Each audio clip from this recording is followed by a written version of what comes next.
এই নতুন বছরটা আমরা যেন বেশি বেশি আল্লাহর শুকরিয়া দিয়ে নতুন বছরটাকে সমৃদ্ধ করতে পারি, বেশি বেশি যেন আল্লাহর ইবাদত করতে পারি।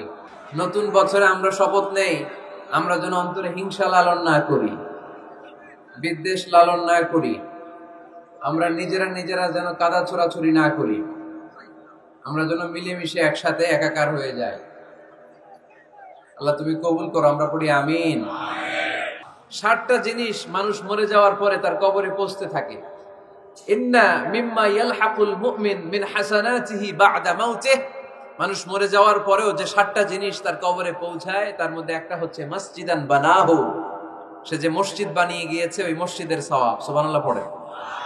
আপনি টাকা দিয়ে মসজিদ বানিয়ে দিলেন, ওই মসজিদে মুসল্লিরা নামাজ পড়ে, রোজাদাররা এসে ওখানে ইফতার খায়, তাহাজ্জুদ আদায়কারীরা তাহাজ্জুদ পড়ে, তাদের সওয়াবের কমতি হবে না, কিন্তু তাদের সওয়াবের একটা পার্সেন্টেজ সওয়াব যে ব্যক্তি মসজিদ বানালো তার আমলনামে আল্লাহ ঢুকিয়ে দেয়। সুবহানাল্লাহ বলতে পারলেন না? হে নামাজি আমার ঘরে নামাজ পড়ো আজ, দিল মে তোমার